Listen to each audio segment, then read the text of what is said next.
আর মেয়েটার বয়স ১৫ হয়ে গেছে, ১৬, ১৭, ১৮। মেইন স্ট্রিম স্কুলে যাচ্ছে আলহামদুলিল্লাহ। কিন্তু গতানুগতিক স্কুলের যে শিশুরা আছে তাদের থেকে বয়স অনুযায়ী অনেক পিছিয়ে আছে। কারণ তার স্কুল ইয়ার শুরু করতে দেরি হয়ে গিয়েছিল। সে ৮ বছর বয়সে ক্লাস 1 এ ভর্তি হয়েছে। কেউ ৯ বছর বয়সে ক্লাস 1 এ ভর্তি হয়েছে। কেউ ১০ বছর বয়সে মেইন স্ট্রিম স্কুলে গিয়েছে। হ্যাঁ? এখন সমস্যা হচ্ছে মেইন স্ট্রিমে গতানুগতিক কারিকুলামের সাথে সে পারতেছে, কিন্তু তার ক্লাসমেটদের থেকে সে যেহেতু বয়সের একটা বড় একটা ডিফারেন্স আছে, সে কারণে সে সহজে সেখানে খাপ খাওয়াতে পারছে না। এবং তার যেহেতু আচরণগত এবং সামাজিকতার একটা দুর্বলতা লক্ষ্য করা যাচ্ছে। এই ছেলে মেয়েদের নিয়ে আমরা কি করতে পারি? প্রতিনিয়ত স্কুল থেকে কমপ্লেইন আসে। অনেক সময় আ ক্লাসমেটদের থেকে কমপ্লেইন আসে। ক্লাসমেটরা ঠিকভাবে তার সাথে কথা বলে না, বা দেখা গেছে যে ক্লাসমেটদের সাথে অনেক সময় দেখা গেছে যে একটু রেগে যাচ্ছে, হ্যাঁ?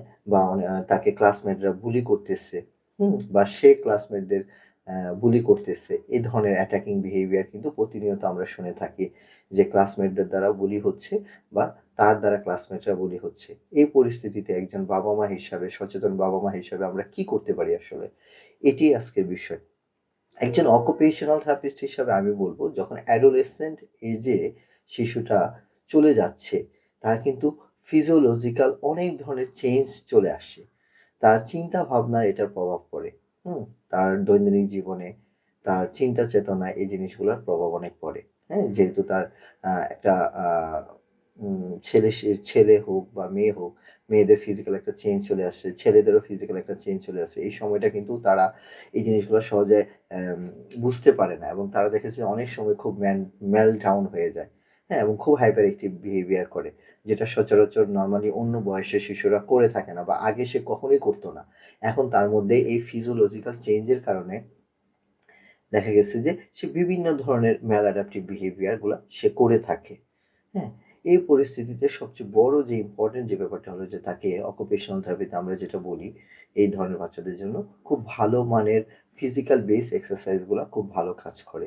কারণ আমরা জানি যে ফিজিক্যাল বেস ওয়ার্ক গুলা একটা মানুষকে তার বডি এনার্জি বার্ন আউট করতে সাহায্য করে, এবং বডি এনার্জি বার্ন আউট করার ফলে তার মধ্যে তার অ্যাটেনশন বাড়ে, তার মনোযোগ বাড়ে।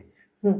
এই জিনিসটা হয়। তো যেহেতু তাদের মধ্যে একটা ফিজিওলজিক্যাল একটা চেঞ্জ চলে আসছে, এই বাচ্চাগুলাকে যদি আমরা আউটডোর বিভিন্ন এক্টিভিটিসে এনগেজ করতে পারি। পাশাপাশি অকুপেশনাল থেরাপির যে এই বড়দের জন্য যে অ্যাডোলেসেন্ট পিরিয়ডের বাচ্চাদের জন্য যে কাজগুলো আছে, যেমন সাইকেলিং, ট্রেডমিল, রোপ আ রোপ আ রোপ ক্লাইম্বিং, হ্যাঁ? তো এই যে আরো যে কাজগুলো আছে, যেমন গ্রস মোটরের যে আরো কাজগুলো আছে, ফাইন মোটরের যে কাজগুলো আছে, বা কগনিটিভ এর যে কাজগুলো আছে, এই ধরনের যদি vigorous motor activities গুলাতে যদি আমরা এনগেজ করতে পারি, তাহলে কিন্তু বাচ্চারা স্বাভাবিকভাবে সে যেকোনো পরিবেশের সাথে নিজেকে কোপ আপ করার একটা সক্ষমতা অর্জন করবে ইনশাআল্লাহ।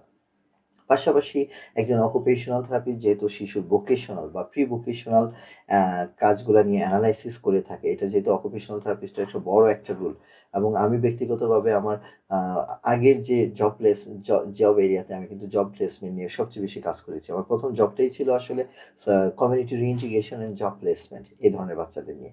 তো দেখা গেছে যে এখানে দেখা গেছে প্রতিনিয়ত অনেক ধরনের চ্যালেঞ্জ থাকে। সেখানে সোসাইটির অ্যাকসেপ্টেন্স থাকে, সেখানে তার যে ইন্টিগ্রেশন হবে, যে ওয়ার্কফোর্স এর মধ্যে সে যাবে, সেটা আদৌ সে কতটা সক্ষমতা অর্জন করেছে, সেটা খুব ইম্পোর্টেন্ট একটা ব্যাপার। কারণ এর মধ্যে তার শুধু তার স্কিল থাকলে হবে না। তার স্কিল বলতে কি বোঝাচ্ছি আসলে আমরা? কারণ একেক ধরনের বাচ্চা তো একেক ধরনের স্কিল। কেউ কম্পিউটারে একটু ভালো, কেউ ড্রইং এ একটু ভালো আছে আমার বাচ্চাটা। কেউ লেখাপড়ায় একটু ভালো আছে, কেউ অঙ্কে একটু ভালো আছে, হ্যাঁ? কেউ কুকিং কুকিং এর কাজে একটু ভালো, কেউ মিউজিকে ভালো। এই যে একেকজন বাচ্চার একেক ধরনের যোগ্যতা আছে।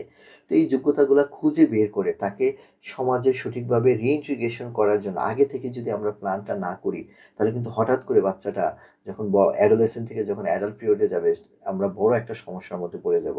হয়তোবা আমার অনেক টাকা আছে, আমার হয়তোবা অনেকের হয়তো অনেক টাকা পয়সা নাই, বা অনেকের টাকা আছে, হয়তোবা আমার যে টাকা আছে সেটা দিয়ে চলতে পারবে। সেই চিন্তা ভাবনা থেকে যদি করেন, সেটা অন্য বিষয়। কিন্তু আমি একজন অকুপেশনাল থেরাপিস্ট হিসেবে বলব, আ আপনার ফাইন্যান্সিয়াল ক্যাপাবিলিটি আছে বা নাই সেটা আ চিন্তা না করে চিন্তা করতে হবে আমার সন্তানটাকে যেন স্বাবলম্বী করে গড়ে তুলতে পারি। তার মানি ম্যানেজমেন্ট টা এখনো ঠিক হয় নাই। 15-16 বছর হয়ে গেছে। এখনো সে টাকা-পয়সার হিসাবটা বুঝে না। এটা কিন্তু অকুপেশনাল থেরাপিস্টের কাজ। এবং সে যখন আফটার স্কুল প্রোগ্রাম বা লাইফ স্কিল ট্রেনিং সেশনে আসবে আমাদের এখানে, আমাদের প্রধান কাজই হবে কিন্তু তাকে এই যে টাইম ম্যানেজমেন্ট, এই যে ক্যালেন্ডার ম্যানেজমেন্ট, এই যে মানি ম্যানেজমেন্ট এর যে ব্যাপারগুলা, সেগুলার সাথে তাকে পরিচিত করে তোলা। এটা কিন্তু খুব ইম্পোর্টেন্ট একটা জিনিস, হ্যাঁ? পাশাপাশি যে তাকে গ্রস মোটরের কাজগুলা, ভিগারাস মোটরের কাজগুলা করে তার যে এনার্জি বার্ন আউট করা, হ্যাঁ? এবং যে সেই তার ফিজিক্যালি একটা ক্যাপাবিলিটি তৈরি করা, যেটা তার মানসিকভাবে এবং সামাজিকভাবে যেটা তাকে ক্যাপাবল করে তুলবে যেকোনো পরিবেশে নিজেকে খাপ খাওয়ানোর জন্য।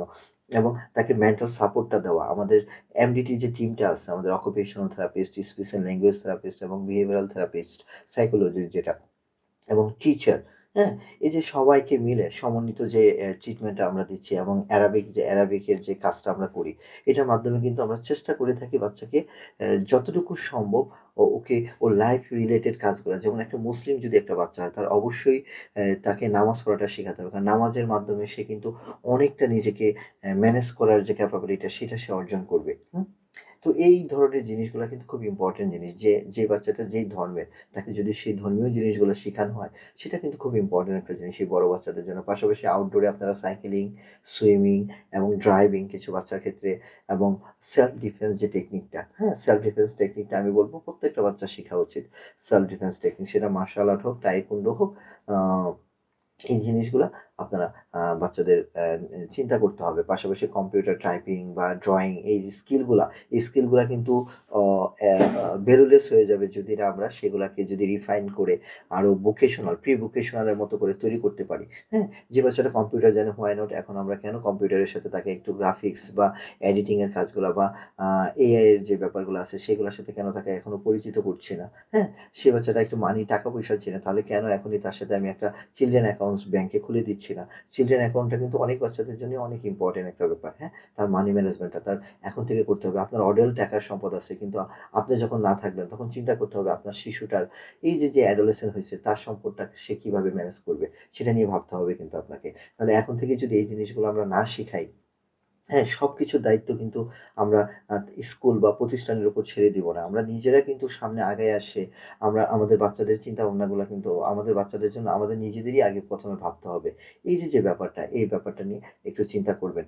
এবং আমি যেটা বললাম যে এই বড় বাচ্চাদের বা অ্যাডোলেসেন্ট এজের যে বাচ্চাদের আছে তাদের যেহেতু একটা ফিজিওলজিক্যাল একটা চেঞ্জ আসে, মেন্টাল চেঞ্জ আসে, হ্যাঁ? তো দেখা গেছে যে এই কারণে অনেক সময় তারা বিভিন্ন পরিবেশে নিজেকে খাপ খাওয়াতে পারতেছে না। তার বিভিন্ন ধরনের মানসিক সমস্যা হচ্ছে, শারীরিক সমস্যা হচ্ছে, আচার-আচরণে অনেক ধরনের পরিবর্তনগুলো লক্ষ্য করা যাচ্ছে। তো সেখানে তাদের জন্য সবচেয়ে বড় যে সার্ভিসটা দরকার সেটা হলো এমডিটি সার্ভিস। সেখানে একজন ডক্টর থাকবে, সাইকোলজিস্ট থাকবে, স্পেশাল এডুকেটর থাকবে, আপনার অকুপেশনাল থেরাপিস্ট থাকবে, হ্যাঁ? তার কিছু ক্ষেত্রে বাচ্চার যদি ফিজিক্যাল ডিসেবিলিটি থাকে তাহলে ফিজিওথেরাপিস্ট থাকবে, সাইকোলজিস্ট থাকবে, স্পিচ থেরাপিস্ট থাকবে, বাসার যদি সমস্যা থাকে। যখন আমরা কম্বিনেশন সবাই মিলে যখন বাচ্চাটার সাথে কাজ করব, তখনই কিন্তু বাচ্চাটা ইনশাআল্লাহ অ্যাডোলেসেন্ট পিরিয়ডটা রিকভার করে আস্তে অ্যাডাল্টহুড এর দিকে ইনশাআল্লাহ চলে যাবে। আর সে পর্যন্তই যদি অ্যাডোলেসেন্ট বাচ্চাদের নিয়ে আপনাদের কোনো কোয়েশ্চেন থাকে বা তাদের ম্যানেজমেন্ট নিয়ে, তাদের চিন্তাভাবনা নিয়ে বা আপনারা কি ভাবতেছেন, সেগুলো দয়া করে আমাদের সাথে শেয়ার করবেন। আমরা চেষ্টা করব